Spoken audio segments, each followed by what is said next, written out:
let's get you guys some sales. I know how frustrating it is. You've gotten your shop already, got all the little quirks worked out and everything. Everything's listed, ready to buy.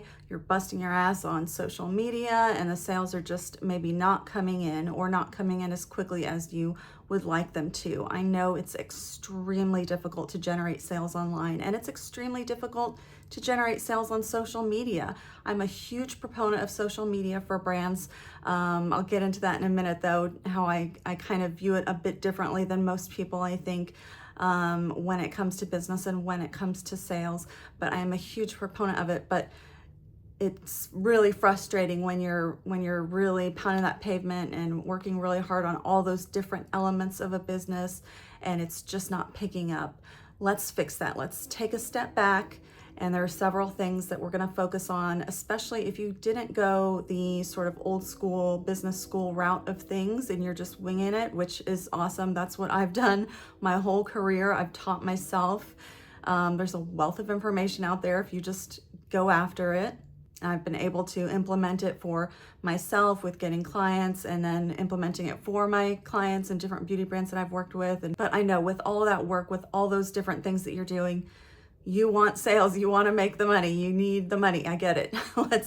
Let's get after that. If you appreciate videos like this, please just take a second to give me a like and a subscribe and let's get into it. Now, the first thing you're going to do is change your mindset a little bit so that you don't burn out. There are several different things that we're going to kind of go over with this that I really want you to come at it from a different point of view so that you don't get burned out, so that you don't get so frustrated, because it's kind of like weight loss. This is how I describe marketing all the time because it's just such a good analogy, a good metaphor. It's like weight loss. It's frustrating in the beginning. You put in all this work and you don't know, you're not seeing results, right? But if you don't consistently put in all that work, you're never going to see results. So you really have to go through these phases in business of doing the right steps, doing the right things so that you can get those results. And I'm here to tell you what some of those things are that, yes, they do yield results if you just implement them and do them consistently. So the first one is you have to protect yourself from getting burnt out, especially on social media. So that's the first one, is kind of take a step back. Make sure you're actually enjoying it. You can enjoy social media, I promise. It can be entertaining. It can be very inspiring. I get inspiration from it every day.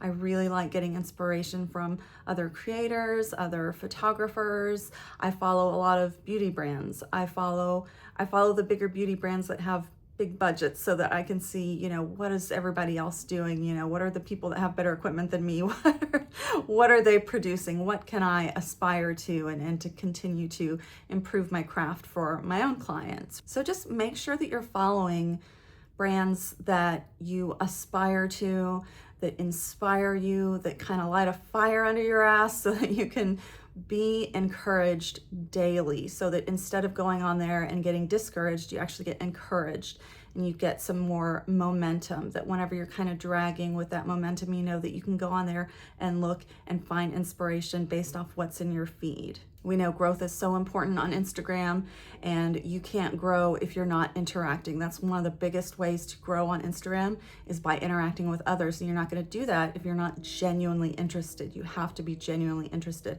I can comment on 100 beauty accounts a day because I love it so much that I don't get bored of it. It has to be those things that you're following that you are going to naturally interact with. So follow things you genuinely enjoy, follow the things that are inspirational to you, follow the things that motivate you to kind of get in there and interact a little bit more and get more social on social media.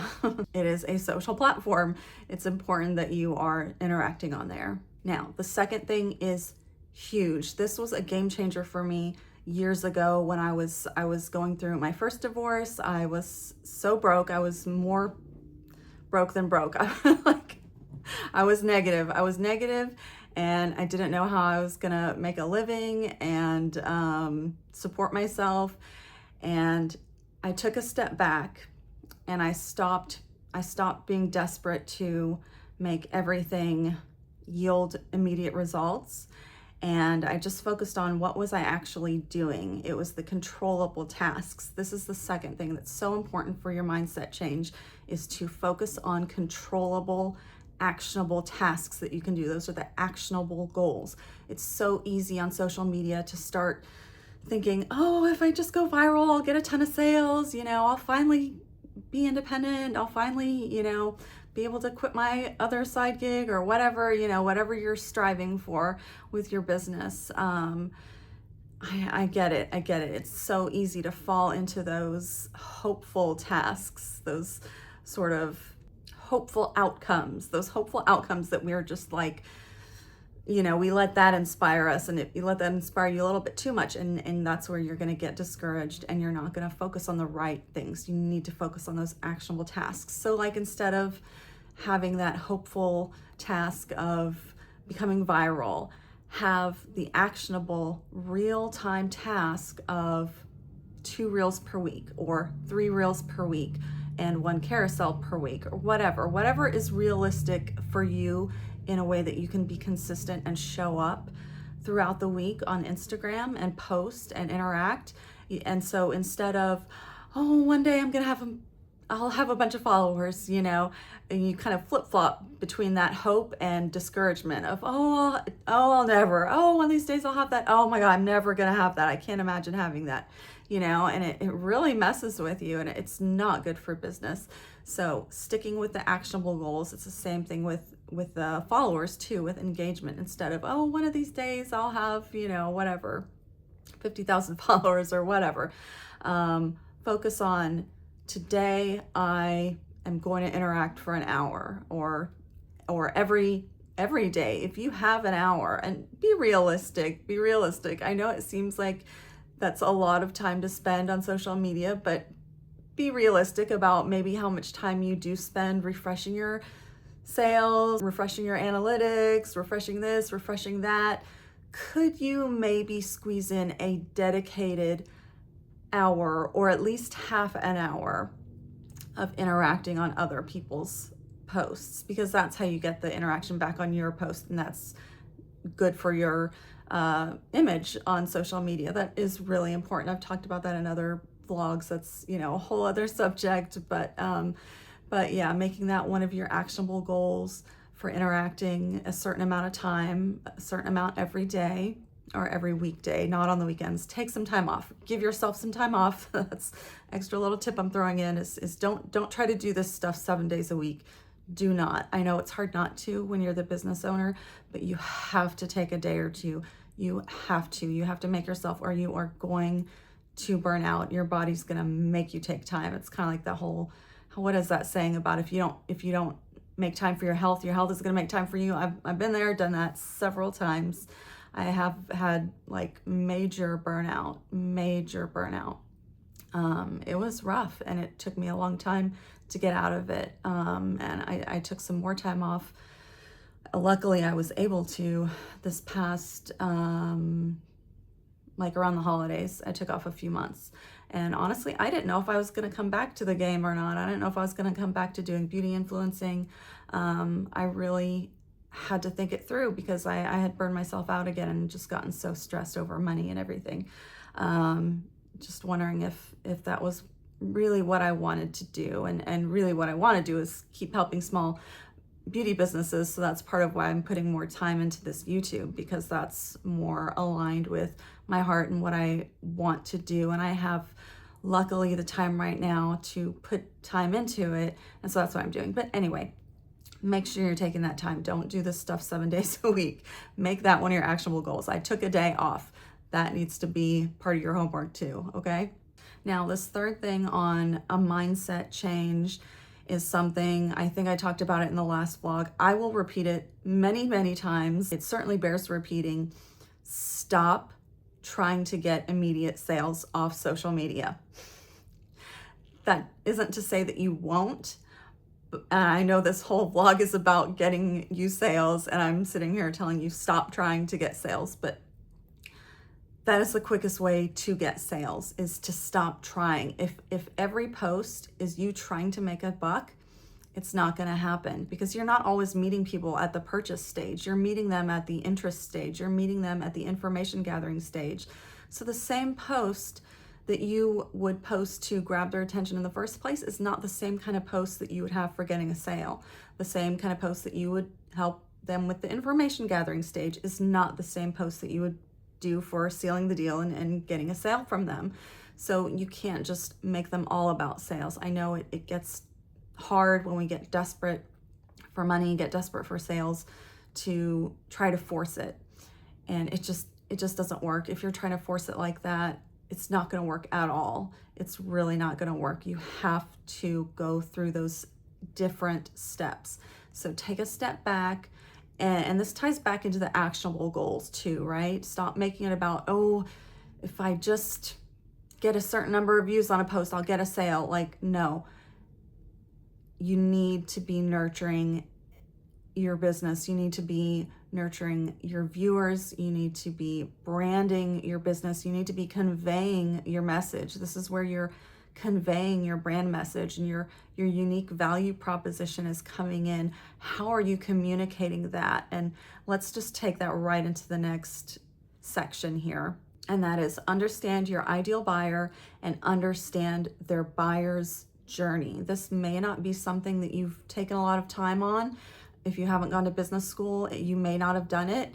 If you did do a business plan, you probably likely did, you hopefully did. Who is your ideal buyer? You know, back in the day when I started working on businesses, way I'm older than I look. I get all the good skincare with beauty influencing. I'm old. Way back in the day when I started working on businesses, and you know, it was all about the core demographics. It wasn't about this ideal buyer. Now I like it better. I like the business model now where it's focusing on an ideal buyer, an individual. You're focusing on an individual, because that was how it was always for me with like my writing. You know, it wasn't this, who's your core demographic reader? It was, who is your reader? Who is your individual reader? And that carries over into business now, is who is that individual person, that one person. So I want you, this is your homework. If you haven't already done this for your business, you're going to make basically a character study on your buyer. Who is your ideal buyer? Who is the person that you envision buying your product? And you're going to whittle it down to a character, to one person. Is it a woman? Is it a man? What's their name? What does their hair look like? What are they? You're like a serial killer, right? You're going to know what they do in the morning, where they go throughout the day.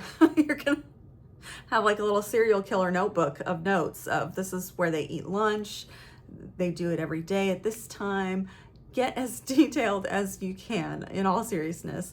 It's going to help you. It's a really good exercise. It's one of my favorite marketing exercises. I just think the writer in me thinks it's fun, I guess. I don't know. And, you know, it's character development. So I don't know. Yeah, the writer in me just likes that part of it. And it just really helps you get in the mind of your buyer. And then you can go from there. And you can really think, okay, this content that I'm putting out, is this what Sally or whoever, whatever, Veronica, let's call her Veronica. I like that name better than Sally. Just came to me. No, actually Veronica was my name in Spanish class in high school. You know how we had to all pick our names, and the Spanish teacher was like, Veronica.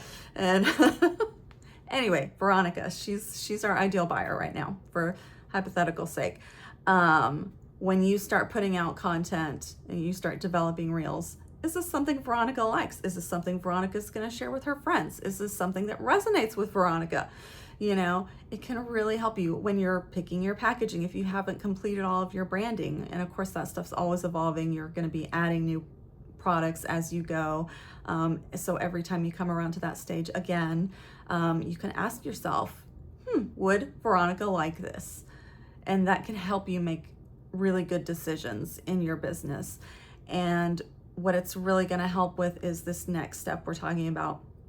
And it is the who, what, why, and when. So you have the who, the customer. you have what they're buying, why they're buying it, and when. Now the who and the when are the most important things. I came across this in a sales book quite a few years ago, and I was just like, wow, this is so, it's one of those bits of information that's like so common sense after you read it, that it's like, oh, it just seems like very simple information, but at the same time it's like mind-blowing because you maybe didn't think of it that way before, So anyway, so it's basically, whatever, Veronica, she's bumping along, she finds something. What is she buying? Oh, she is going to a wedding in June, several months away. She wants to look good, feel good, so she's going to buy a new face mask, right? Us ladies, we like our face masks before a big event, right? So that's what she's going to buy. She's looking for a new face mask. And the why is, well, we just said it, right? We want to look good before a big day, right? So when is she going to buy it? She's not going to buy it 6 months out, right? She's going to buy it like that month, that week, maybe even, most likely. So is she going to make an impulse purchase? Is it going to be just something she just happens to see? No, it's going to be something she's been thinking about for a long time. Like myself, if I were going to an important event and I wanted to do a face mask, I would get the new L'Oreal glass skin mask, that collagen mask, because I've seen it everywhere. It's branded in my mind now as like the it mask to get to look really good before an event. It's branded in my mind. I'm not just going to go and purchase anything that I see at Target or something that just randomly shows up in my feed from one of the brands I follow if I haven't seen them posting about masks, and then suddenly they post about a mask. It would pique my interest, but am I likely to purchase it? I don't know. I'm gonna get that L'Oreal mask. That's been branded in my mind. Not because they've been saying, hey, buy this mask, buy this mask, buy this mask. Because they've been showing it. They've been having aspirational content. They've been showing the results, the before and after. And so I'm like, ooh, I already have the information gathered. I know what this mask does, and so months from now, that's the one I'm going to buy. So that's where that nurturing comes in, so that when they see your brand, they see that particular product, you gotta hold their hand. You gotta hold their hand. You gotta carry them along and stay in their face, stay in their face, stay in their mind until they get to the when. It's all about the when. So how do you really apply that? How do you apply that to your Instagram, to your business practices? Well, it's showing up, showing your product off, showing what it does, giving that information, doing those informational posts instead of constantly posting, hey, we're having a sale, buy our product. It's those nurturing posts where it's the aspirational posts, the before and after posts, the informative posts, sharing about different ingredients, anything that you can post to connect with them, and the occasional, funny, relatable, whatever, if that's your thing. If you post funny things or relatable content, that too, just to keep them kind of branded, with you in general. You're holding their hand. You're going on a journey with them. You're on their buyer's journey with them, and you're staying there with them. You're staying in their mind. You're staying, in their line of sight. You have to do that with content. That's why I'm such a proponent of social media. It's a way to connect. It's just like your email list. That's another thing that you need to be doing, constantly reaching out. It's just another way. It's a tool that you have to connect with them. Is it a free tool to get a sale immediately? No, but it's a free tool for that branding. It's an avenue. It's a means of connecting with them in a way that is on your terms. You can do it every day if you want to. And I will say, you can think of ways to expedite the when. That's what limited time offers are for, flash sales, limited edition items. Like if I see that L'Oreal mask on sale, it doesn't matter when I have my next event that I want a face mask for. If I see it on sale, I'm gonna buy it, So, and that's the thing though, they've branded themselves in my mind as the face mask to get. So you have to have done that with your own products. You have to do that through texture. Go back and watch my video on the 5 types of content every beauty brand should have, because it's showing texture, it's showing aspirational content, it's showing informative content. You will have branded yourself to them with all of those things. And then if you have a limited time deal on something that they were already kind of considering of yours, it's just that extra little push, and that's where sales can come in. That's how I get sales. I get sales for collabs with small brands whenever I run deals, right? I post. I don't post, work with me. I post my work. And I'm known as a beauty content creator, right? And then I will reach out to these people and say, hey, this is a good deal that I'm running, and that's how I get sales. Because some people don't really have a win, honestly. Like, some people might think, oh, I'll work with them one day, or oh, I'll get that one day, and they may not have a win, and it's your job to give them that win. And that's when flash sales can come in really handy. But you do have to be willing to give a good deal. It can't be none of this little 10% off shit, okay? Like, when I see brands give 10% off, even 15% off, I cringe. I do, because it's not enough. It's not enough of an enticement in this day and age. And one of your biggest jobs, I tell brands all the time in the beginning, is to get testimonials on your website. That kind of ties in with the third step that we're going to get to here in a second. That you need those testimonials. And so your job is to get your product out there. So if you have to do that with a 50% off sale, then that's what you have to do in the beginning. That's just how it is. You need to have that worked into your business model, that you are going to sacrifice that in order to get those testimonials, in order to get those people trying your product. If you truly believe in your product, then you're going to want to get it in people's hands. You're going to know that they're going to come back, that they're going to repurchase. I've repurchased so many things that when I've worked on collabs with brands and they've given me stuff for free, I've gone and repurchased their items because I like it so much and it works so well. So, that's just the best way to go about it. If you truly believe in your product, get it out there.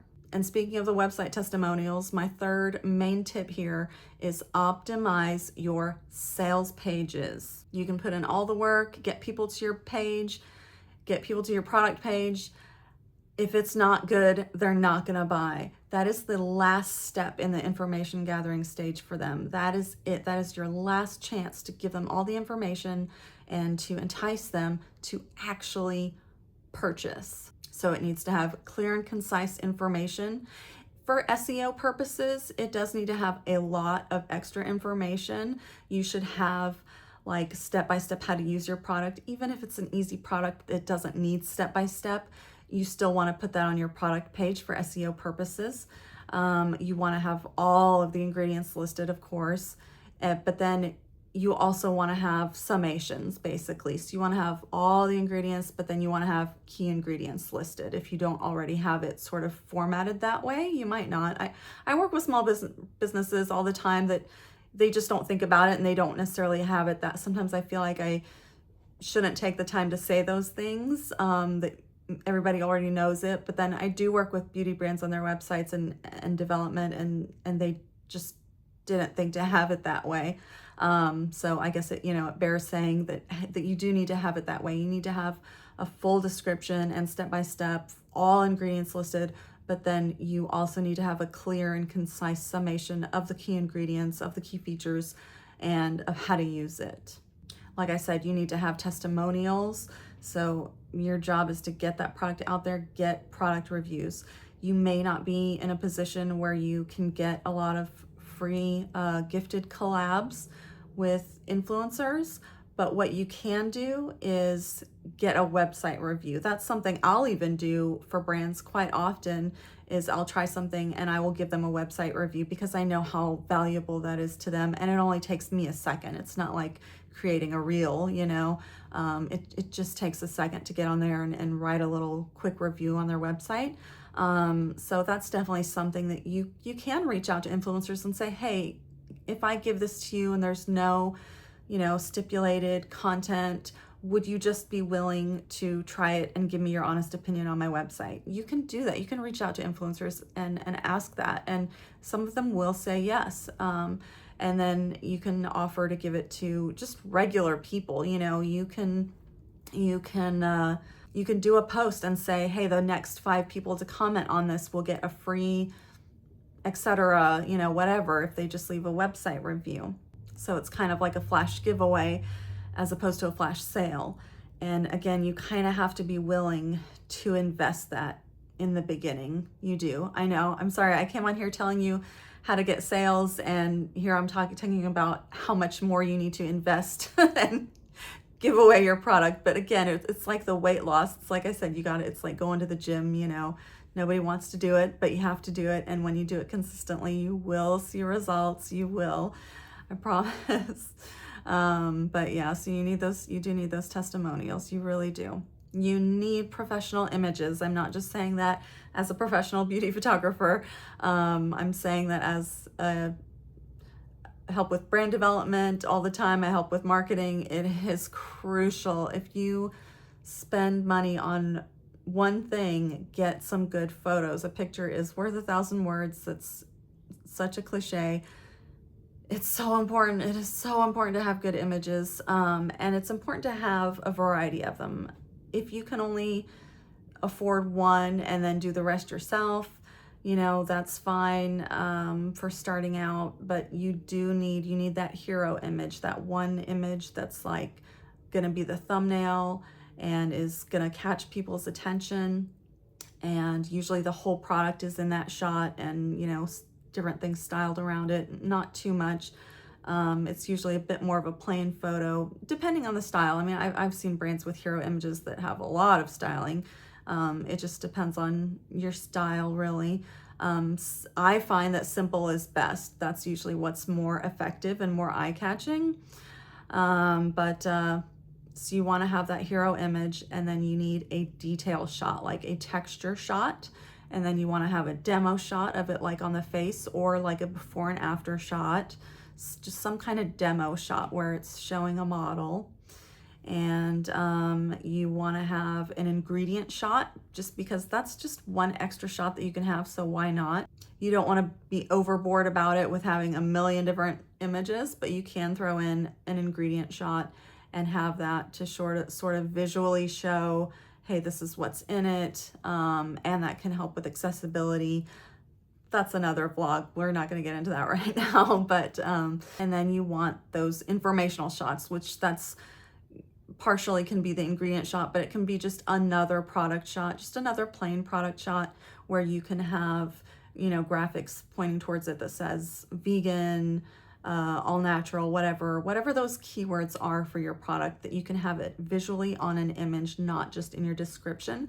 That is going to be so helpful with SEO and for user experience. It's very important. So you're going to have that clear and concise info. You're going to have professional images. You're going to have testimonials, and you want to have a quick and easy checkout system. That is so important. People, they don't want to spend a bunch of time going from here to there. It needs to be the shortest from point A to point B possible. So how are we going to get you more sales? You are going to take a step back, do those mindset changes that we talked about. Make sure that you are enjoying the process so that you don't get burnt out. Give yourself days off. You absolutely have to. Stop trying so hard to get immediate sales. Remember that you're holding your customer's hand while they're on their little buyer's journey. And focus on actionable tasks. You're going to do X, Y, and Z, X amount of days, X amount of time, something that's very, very measurable. Then your homework, you're going to make that little character study.